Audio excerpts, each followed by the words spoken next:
Varahi silver jewellery ఇప్పుడు మన Varahi silks KPHB store first floor లో 28 March hero Teja Sajja heroine Meenakshi Chaudhary చేతుల మీదుగా గ్రాండ్ ఓపెనింగ్ జరగబోతుంది. జనంలోకి మోస్ట్ వాంటెడ్ మావోయిస్టు నేత పాపారావు రాబోతున్నారు. ఇక బీజాపూర్ ఎస్పీ ఎదుట కూడా ఆయన లొంగిపోనున్నారు. 30 ఏళ్ల నుంచి అజ్ఞాత జీవితాన్ని గడుపుతున్నారు పాపారావు. మెరుపు దాడులకు వ్యూహకర్తగా పాపారావుకు మంచి గుర్తింపు ఉంది. సో మావోయిస్టు పార్టీలో కీలకమైనటువంటి వ్యూహకర్త స్థాయికి ఎదిగినటువంటి పరిస్థితి. మంగూదాదా అలియాస్ చంద్రన్న అలియాస్ సునాం చంద్రన్నగా కూడా మారు పేర్లు ఉన్నటువంటి పరిస్థితి కనబడుతుంది. అయితే పాపారావు టార్గెట్గా కూడా దండకారణ్యంలో భద్రతా బలగాలు కూంబింగ్ కూడా నిర్వహించినటువంటి పరిస్థితి కనబడుతుంది. అయితే దాదాపు 17 మందితో కలిసి పాపారావు లొంగిపోనున్నారు. సో పాపారావు లొంగుబాటుతో మాత్రం అత్యంత కీలకంగా మావోయిస్టు పార్టీకి చెందినటువంటి ఒక కీలక వ్యూహకర్త లొంగిపోయినట్లుగా భావించాల్సినటువంటి పరిస్థితి ఖచ్చితంగా ఉంటుంది. ఇక ఇదే అంశానికి సంబంధించి మరింత సమాచారం మా ప్రతినిధి సత్య అందిస్తారు. సత్య, చెప్పండి, పాపారావు లొంగుబాటుకు సంబంధించిన పూర్తి డీటెయిల్స్ ఏంటి? ప్రస్తుతం మొత్తం కూడా ఏదైతే ఈ మావోయిస్టులకు సంబంధించినటువంటి అగ్రనేత కేంద్ర కమిటీ మెంబర్ అయినటువంటి పాపారావు అలియాస్ సున్నం చంద్రన్న లొంగిపోనున్నారు అని వార్తలు వస్తున్న పరిస్థితి కనబడుతోంది. ఛత్తీస్గఢ్ కి సంబంధించినటువంటి పోలీస్ శాఖ నుంచి ఇంకా అఫీషియల్ గా నోటు రావాల్సిన అవసరం అయితే ఉంది. ముఖ్యంగా పాపారావు గురించి మనం మాట్లాడుకుంటే సుమారు 30 ఏళ్ళు అజ్ఞాతంలో ఉన్న పాపారావు బీజాపూర్ ఎస్పీ ఎదుట తన అనుచరులతో దాదాపు 17 మంది నుంచి 25 మందితో కలిసి లొంగిపోతున్నారు అన్నట్లు కూడా తెలుస్తోంది. ఆయన పైన ఇప్పటి వరకు 25 లక్షల రివార్డ్ అయితే ఉంది. దానికి సంబంధించి కూడా మరికొద్ది సేపట్లో ఈ లొంగుబాటుకు సంబంధించినట్టుగా అఫీషియల్ నోట్ అయితే రానుంది. సో ముఖ్యంగా పాపారావు ఆయన చాలా పేర్లు ఉన్నాయి. ఆయన మొత్తం ఈ దండకారణ్యంలో 30 ఏళ్ల పాటు సుదీర్ఘ కాలం పాటు మావోయిస్టు పార్టీకి సేవలు అందించిన పరిస్థితి కనబడుతోంది. చాలా వ్యూహాత్మక దాడులు చేసినటువంటి దాంట్లో ఈయనకు పెట్టింది పేరుగా ఈయనను చూస్తూ ఉంటారు. ఈయనకు ముఖ్యంగా మంగూదాదా చంద్రన్న సున్నం చంద్రన్న అనే పేర్లు ఉన్న పరిస్థితులు కనబడుతూ ఉన్నాయి. అంటే మావోయిస్ట్ లో మోస్ట్ వాంటెడ్ ఏదైతే సెంట్రల్ కమిటీ నేతగా కూడా ఈయన ఉన్న పరిస్థితి కనబడతా ఉంది. ఈయన వ్యూహకర్తలు, ఈయన చేసేటువంటి కొన్ని వ్యూహాలు మొత్తం కూడా దాదాపు అన్ని కూడా సక్సెస్ అయిన పరిస్థితి కనబడతా ఉంది. ఒక రాష్ట్రానికి సంబంధించి కాకుండా అలాగే ఛత్తీస్గఢ్, తెలంగాణ, ఆంధ్రప్రదేశ్, మహారాష్ట్రకు సంబంధించినటువంటి దాడుల వెనుక, ఈ దాడులే కాదు కొన్ని మెరుపు దాడుల వెనుక కూడా ఈయన ఉన్నారు అనేది బలంగా నమ్ముతున్న పరిస్థితి కనబడుతూ ఉంది. పాపారావు పై పెద్ద ఎత్తున అంటే ఆయన లొంగుబాటు కొంతవరకు, ఎందుకంటే పాపారావు తెలంగాణ సర్కారు ముందు లొంగిపోకుండా సో బీజాపూర్ లో అక్కడ లొంగిబాటు వెనకాల ఏమైనా వ్యూహం ఉందనుకోవాలా, లేదా కూంబింగ్ నుంచి కేవలం తప్పించుకునేటువంటి వైనంగా భావించాలా?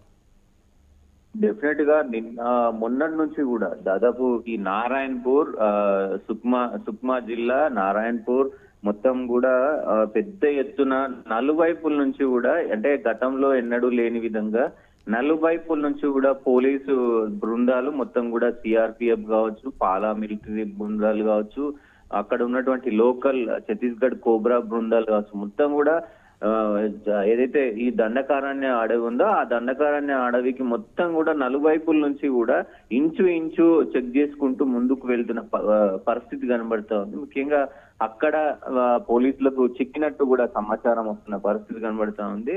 ఇంకా ముఖ్యంగా కూడా దాదాపు ఈయన ఒక్కరే కాదు, దాదాపు పాపారావుతో పాటు ఆయన 21 మంది లేదా 25 మంది లొంగిపోయినట్లు కూడా పోలీసుల మనకున్న సమాచారం మేరకు పోలీసుల దగ్గర ఉన్నది. సో ముఖ్యంగా ఆయనతో పాటు వీళ్ళు లొంగిపోవడానికి ప్రధాన కారణం అయితే అదే. ఇప్పుడు ప్రస్తుతం గతంలో ఎన్నడూ లేని విధంగా పోలీసుల కూకింగ్ కావచ్చు.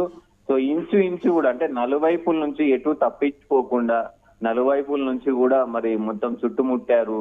సో భీకర ఈ దాడులు చేస్తా ఉన్నారు. ఎందుకంటే పెద్ద ఎత్తున ఆపరేషన్ కగార్ అనేది కూడా ముగియనుంది కాబట్టి, మార్చి 31 డెడ్ లైన్ కాబట్టి దాంట్లో భాగంగానే అమిత్ షా కూడా కొంత కీలక నిర్ణయాలు తీసుకున్న పరిస్థితుల్లో ఇలాంటి దాడులు, ఇలాంటి కూబింగ్ నిర్వహించడం. సో మొత్తం కూడా ఓవరాల్ గా అంటే మా పాపారావుతో పాటుగా 17 మంది వరకు, అంటే కొంతవరకు కొంచెం భారీ సంఖ్యగానే చెప్పుకోవాలి. సో ఓవరాల్ గా ఇంతవరకు లొంగిపాటు తర్వాత కేవలం 8 రోజులు మాత్రమే సమయం ఉన్నటువంటి నేపథ్యం కనబడుతుంది కేవలం. సో ఈ నేపథ్యంలో ఆపరేషన్ ఖగార్ కి సంబంధించిన స్టేటస్ ఏమైనా విడుదల చేసేటువంటి పరిస్థితులు ఉన్నాయి? డెఫినెట్ గా ఇప్పుడు మార్చి 30 లేదా 31లో మొత్తం దాదాపు అందరూ కలిసి సో మరి పెద్ద ఎత్తున కేంద్ర ప్రభుత్వం కూడా ఈసారి కొంత వ్యూహాత్మకంగా ముందుకు వెళ్తుంది అనేది మనకున్న సమాచారంతో ముఖ్యంగా కొంతమంది ఇప్పుడు అంటే ఛత్తీస్గఢ్ లో దొరికిన వాళ్ళు మాత్రం ఇప్పుడు ఎస్పీ దగ్గర లొంగిపోనున్నారు. దాంతో పాటు కొంతమంది కీలక నేతలు ఎవరైతే ఉంటారో వాళ్ళందరినీ కూడా మార్చ్ 30 లేదా 31వ రోజు అమిత్ షా నేతృత్వంలో పెద్ద ప్రెస్ మీట్ పెట్టి దాదాపు ఒక 300 మంది లేదా 400 మంది మావోయిస్టులు, దాంతో పాటు కేంద్ర కమిటీ మెంబర్స్ అందరూ కూడా వీలైతే ఏదైతే గణపతికి సంబంధించినటువంటి గణపతిని కూడా అక్కడికి తీసుకొచ్చి ఆ ప్రెస్ మీట్ లో ఉంటారు అనేది కొంత సమాచారం అయితే వస్తుంది. సో చూడాలి మరి ముఖ్యంగా ఈ కీలక నేతలు అందరూ లొంగిపోతున్నారు. ఇప్పుడు ఛత్తీస్గఢ్ కి సంబంధించి ఈయన కీలక నేత, పాపారావే కీలక నేత కాబట్టి దాదాపు ఛత్తీస్గఢ్ లో కూడా మరి ఎండు దశకు వచ్చింది అని చెప్పుకోవచ్చు. పోలీసులు విజయం దిశగా వెళ్తున్నారని చెప్పుకోవచ్చు. ఇంకా పాపారావు లొంగిపోయిన తర్వాత ఇంకా మిగిలిన వారు ఎవరైనా ఉంటే కూడా వాళ్ళు కూడా స్వతహాగా వచ్చి లొంగిపోయే అవకాశం అయితే కనిపిస్తా ఉంది. ఏదేమైనప్పటికీ మొత్తం కూడా అంటే మావోయిస్ట్ పార్టీకి సంబంధించినటువంటి ఇదంతా కూడా మరి ఒక శకంగానే మనము చూడాల్సిన అవసరం అయితే ఉంటది. Right Satya, thank you.